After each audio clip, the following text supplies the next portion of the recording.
মনোযোগ দিয়ে শুনবেন এবং পরবর্তীতে যেন এই যে বিষয় পরিস্থিতি তৈরি না হয় সেই ব্যাপারে সচেতন থাকবেন।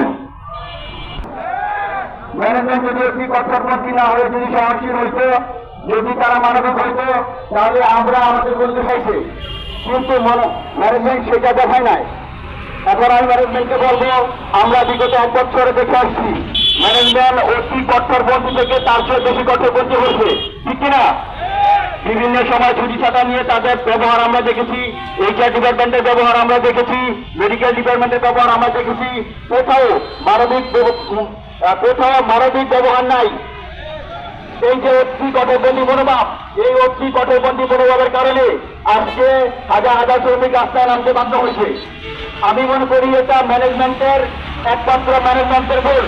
ম্যানেজমেন্টের ভুলের কারণে আর ম্যানেজমেন্টের একটি কঠোরপন্থী মনোভাবের কারণে আজকে এই জিএপি একটা শান্তিপূর্ণ প্রতিষ্ঠান। বিগত 15-20 বছর ধরে এখানে মানুষ শান্তিপূর্ণভাবে কাজ করে যায়, কখনো এই ধরনের ঘটনা ঘটে নাই।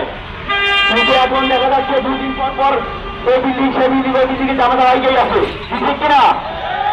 এর জন্য সম্পূর্ণভাবে জিএপির অতি কঠোরপন্থী মনোভাবের ম্যানেজমেন্ট দায়ী, ঠিক কিনা বলেন? আমি ম্যানেজমেন্টকে বলবো, আপনাদের যদি খুব বেশি চুলকানি হয়ে থাকে তাইলে এরকম করেন। আর যদি আপনারা চান শান্তিপূর্ণভাবে এই প্রতিষ্ঠান চলবে, এই প্রতিষ্ঠানের শ্রমিকরা শান্তিপূর্ণভাবে কাজ করবে, তাহলে আপনাদেরকে অবশ্যই এই কঠোরপন্থী মনোভাব থেকে বের হয়ে এসে একটা শান্তিপূর্ণ এবং একটা সুস্থ মনোভাব তৈরি করে, মানবিক মনোভাব তৈরি করে আপনাদের ম্যানেজমেন্ট সাজাতে হবে, ঠিক কিনা বলেন? আমি ম্যানেজমেন্টকে বলবো, আপনারা হয়তো পারতেছেন অত্যাচার করে, নিপীড়ন করে, শ্রমিকদেরকে ছাঁটাই ছুটাই করে আপনারা নতুন করে ম্যানেজমেন্ট সাজাবেন, নতুন করে এই প্রতিষ্ঠান সাজাবেন। আপনারা এটা কখনো পারবেন না। এই প্রতিষ্ঠানে 15 বছরে 15 শ্রমিক আছে, 20 বছরে 15 শ্রমিক আছে, 15 শ্রমিক আছে। এই শ্রমিক এখানে কাজ করতেছে। ইতিমধ্যে আপনারা যে নীল নকশা তৈরি করেছেন, এই নীল নকশার মনোভাব, এই নীল নকশার যে মনোভাব তৈরি করছেন, এটা এই জিএপি এবং গিল্ডেনের পরিবারের প্রত্যেকটা শ্রমিক জানে।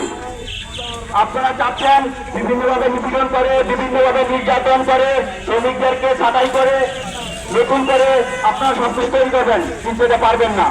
এখন শ্রমিককে সচেতন হয়েছে। আপনারা কয়েক পর্যায়ে আপনারা শ্রমিক ছাঁটাই করছেন। যারা এখানে 15-20 বছর ধরে চাকরি করে তাদেরকে আপনারা কোনো ধরনের বেনিফিট দেন নাই। এইভাবে চলতে পারে না।